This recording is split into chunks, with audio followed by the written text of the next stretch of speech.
Hello everyone, I'm Mark Jarvis and a visiting professor at Manchester Metropolitan University. And this is the October 2020 30-minute update on COVID-19 and its impact on business. This month I'm going to touch on COVID-19 impact to the financial services sector and look at some of the fast-moving changes we are seeing. Again, if you find this interesting, please do connect with me via LinkedIn. So digitalization, it's changing banking, and COVID-19 really is accelerating demands for new banking technologies and cost-cutting efficiencies.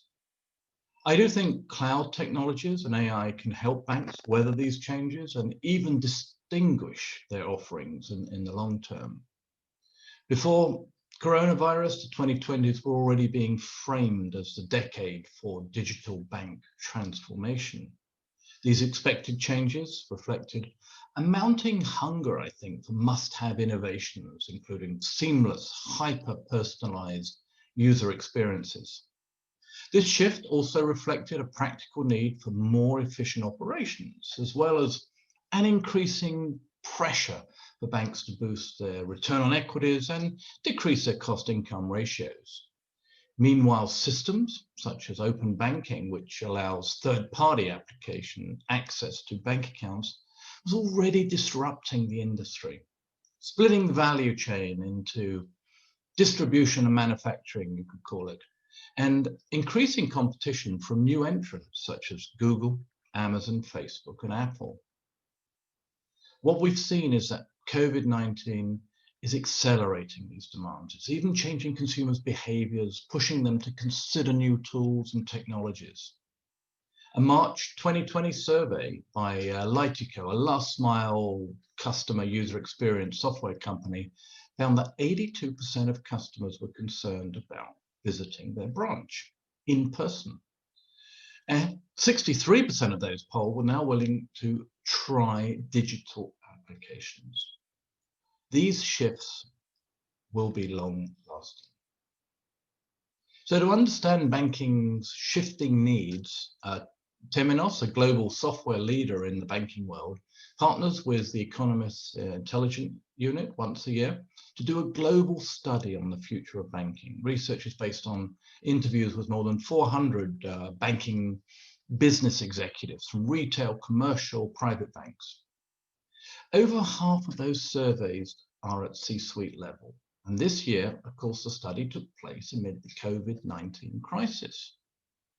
The results give us a fascinating insight into banking leaders' approach to these unprecedented times, as well as how they see their industry in the years to come.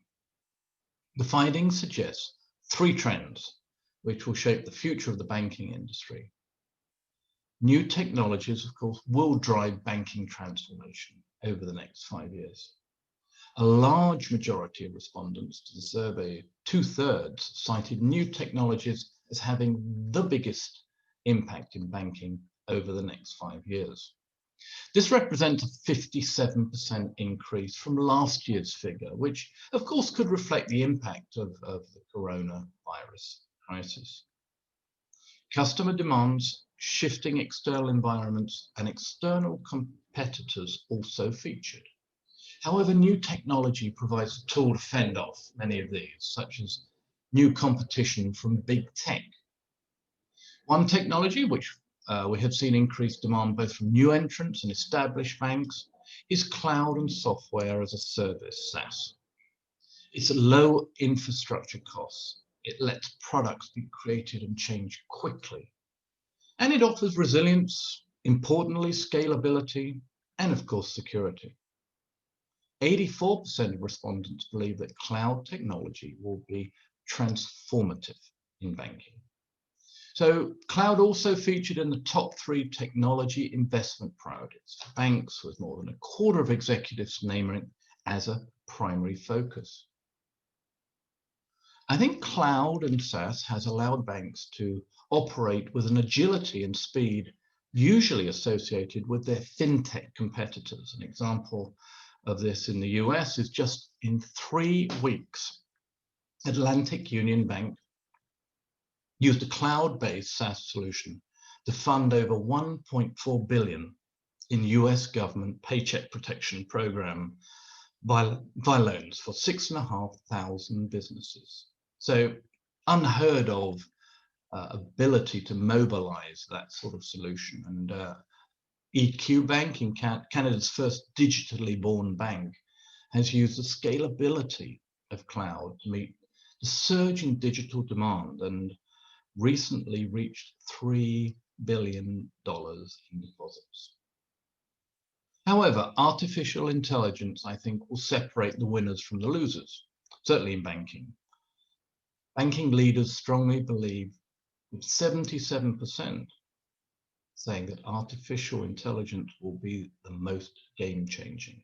They see a diverse range of uses for AI. Of course, front of mind is improving the customer experience through personalization. Many banks also see the potential for AI to support new business. Some private banks, for example, are using advanced investment algorithms to strengthen their portfolio management. And finally, because digital transformation is an end-to-end process, respondents are targeting deployment in fraud detection and back office functions in their future business plans. Developing AI platforms with the focus of technology investment with a third of executives globally. And this was second only to cybersecurity, an unsurprising leader given, I think, widespread concerns about data breaches and cybercrime. Importantly, though, for AI in banking to be viable, it must be coining a new phrase, explainable. If AI helps a bank decide not to offer a loan to a customer, of course, that could be life-changing, and customers will need a reason why. So regulators are increasingly requiring explainability. For example, the EU's GDPR rules set has introduced a right to explanation, the output from new technologies like AI algorithms. And so this is one of the reasons that 42% of respondents to the report cited regulation around new technology as one of the most impactful trends to the industry over the next 5 years. Explainability also provides an opportunity, though, to build better relationships with its clients. It allows customers to understand why a negative decision was reached and could provide customers with steps that would help rectify this. Also, I think banks will overhaul their business models to create a, let's call it a digital ecosystem, a much overused phrase, but digital transformation is beginning to change business models in banking. More than 80% of respondents in this survey believe that banking will become part of a platform of services. And 45% are committed to transforming their business models into the digital ecosystem and making the bank the center of these platforms. Over the past decades, technology has had an evolutionary effect on banks' businesses. I mean, first, services moved out of the branch onto the internet. Then banks went mobile, allowing customers to access key services from nearly anywhere through devices like tablets and phones. The services themselves didn't change, though, only the method of access. The ecosystem model takes these changes further. Customers interact with the products and services they need through their banking apps. These are based on intuitive self-learning software, which allows offerings to be enhanced and added in response to customer needs. So such technology brings new value and an entirely new customer experience. So while mobile brought banking into everybody's daily lives, the ecosystem will integrate our everyday lives with banking, I think it's fair to say. They bring many key elements of modern banking technologies, such as cloud, again, explainable AI, open APIs, together into one seamless journey. We've seen many success stories of this. Partners Federal Credit Union, which serves as the Walt Disney Company, is increasingly using digital expectations. Partners developed an app that offers core banking, of course, but adds on coupons from local merchants and an education portal where members can enhance their money management skills. Built-in feedback function informs innovative new features. This includes mobile check cashing, where checks are still very popular in the US, image recognition, verification technology, etc. After launching the app, partners were adding 1,800 new users each month, resulting in a 20% increase in remote deposits and 64% increase in mobile card payments. So the current environment is undoubtedly challenging for banks. The behavioral and economic effects of the coronavirus will be profound and come on top of, I think, lingering financial, operational, and consumer pressures. But banks still have capital, compliance, and most importantly, the customer's trust. This means that with the right strategy, banks have a unique opportunity to succeed in the long term. Pursuing advanced technology and digital ecosystems will be key to that success. And with elements in place, banks will cut costs, drive efficiencies, and helping them to weather the coming storm and perhaps redefine their value to customers in a very, very quickly shifting market. So wherever you look, the coronavirus pandemic is on a path to radically change the way consumers interact with their suppliers, including banks. A survey which Boston Consulting Bank, and I will just share my screen here with you if you don't mind.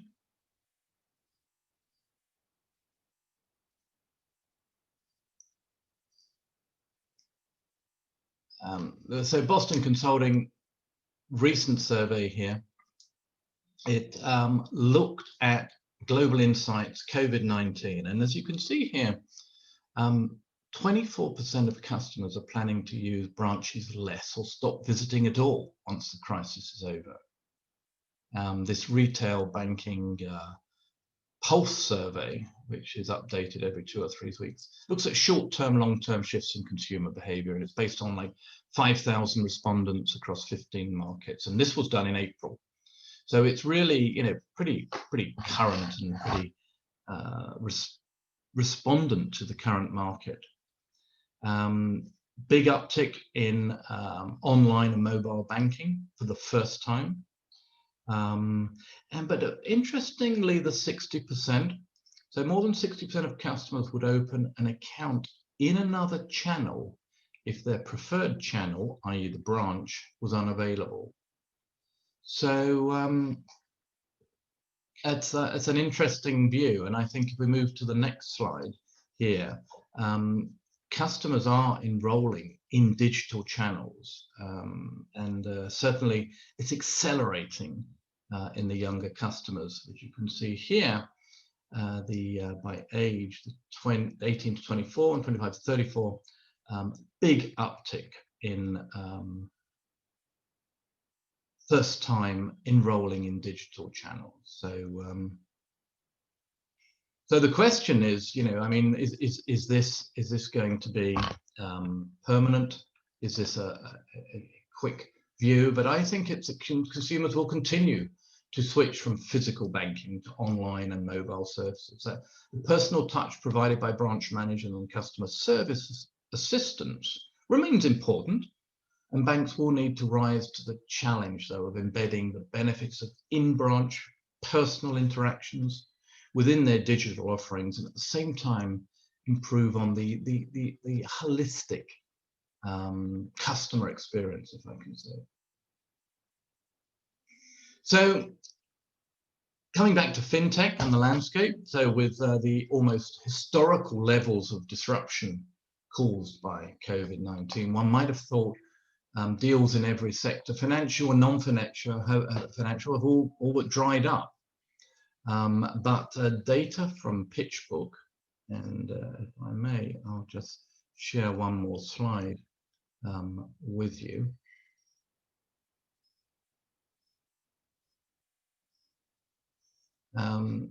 This is the FinTech landscape. And as you can see, I mean, I'm not expecting you to read it. It's a conceptual view of the players in the market. So data from PitchBook shows that there is a slowness in many places, but the except payments space. And last year, 2019, was the biggest ever for payment deals, with over 300 acquisitions and investments worth some $77 billion worth of deals. This year, in the 3 months from 1st of March, there's been even more deals than in just one quarter, with 420 recorded. So these deals were perhaps relatively low value, approximately 12 billion in total, but the rate of them is remarkable. The deals span a wide range of payment-related areas, from payment platforms themselves to e-commerce platforms that support some online payment services, such as a buy now, pay later, business service management, content management, even identity authentication solutions. So there have been so many deals, but why, when we're supposed to have been in a crisis? I think this is striking. It isn't that FinTech as a whole has been insulated from the effects of COVID. Activity in other segments has significantly dropped, but across FinTech as a whole, predictions are running at around $60 billion of deals in 2020, whereas in 2019, PitchBook activity was more than double that at 143. But it is payment specifically that has held its own. It shows that continuing confidence of investors to put their money behind where they recognize as central to the future of the digital economy is holding. But I think this is not the whole story either. The other aspect that leaves out a significant proportion of deals that involve non-financial service businesses rather than the traditional fintechs or banks. In recent years, we've been accustomed to big tech players such as Uber and Airbnb running their own payment systems outside the bank payment rails. Now the lines are blurring further as the distinctions between traditional financial services businesses, e-commerce players, and non-banking payment institutions supported by cloud service providers narrow. The whole economy is becoming a digital platform as the digitization agenda accelerates. And there are parallels with this model we already see in China with its highly developed digital banks and huge market players like Tencent and Alibaba.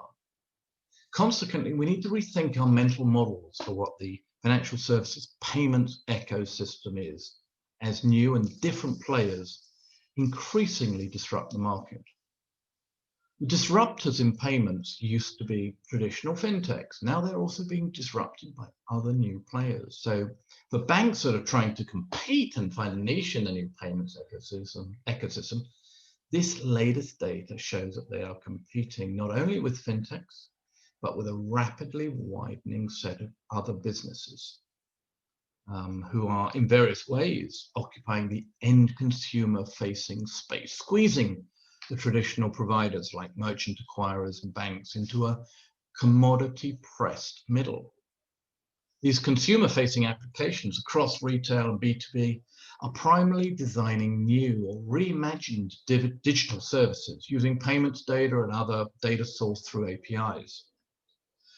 Interestingly enough, the digital change just doesn't stop with new end user service design. An ecosystem of software developers has emerged that is also rewriting business software to upgrade payment platforms themselves, taking on a traditionally slow-moving part of the industry.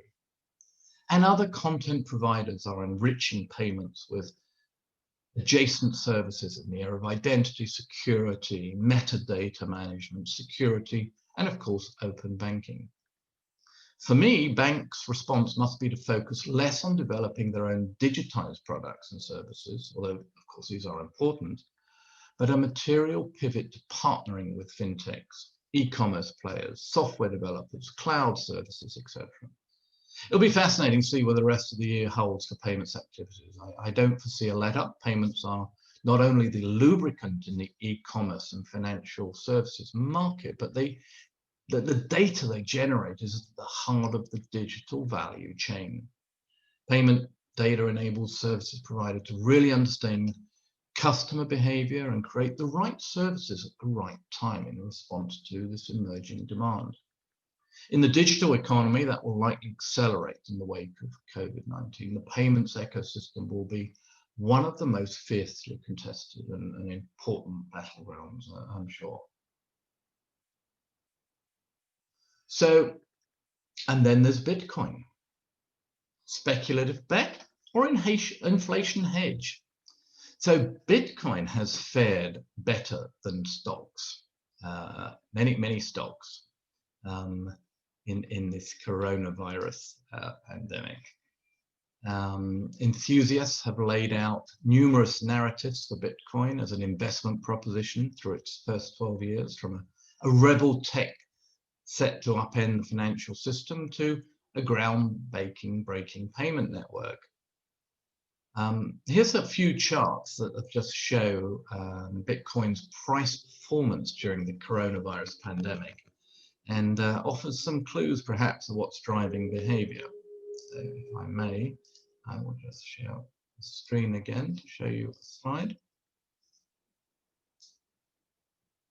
So Bitcoin has this year done better than both US and world stocks, posting a loss of around 5% compared to respective drops of 13 and 16% for the S&P 500, MSCI, or country oil.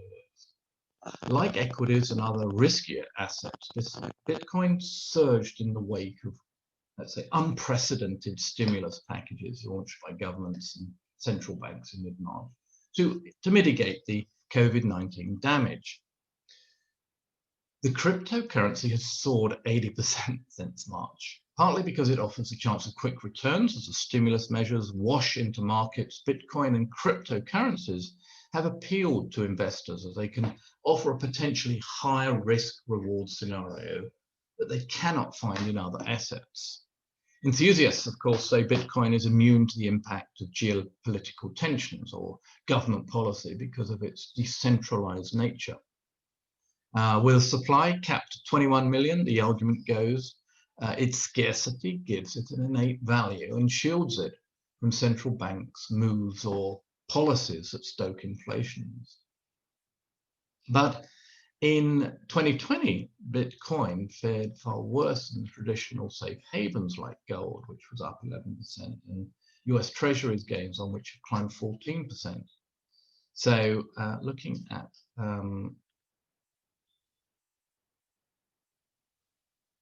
here, you can see it's not necessarily a safe haven. And I think what I would say is that you know, the idea that Bitcoin is a safe haven, I don't think recent moves bear that out.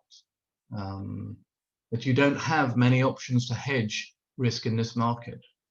Bitcoin's notorious volatility has hobbled its use as a means of payment and scared off larger long-term investors such as pension funds, but attracted hedge funds and high-frequency traders who make money on short-term price moves. So while volatility has gripped markets of all stripes during the coronavirus, Bitcoin's price moves have soared, a boom for speculative traders.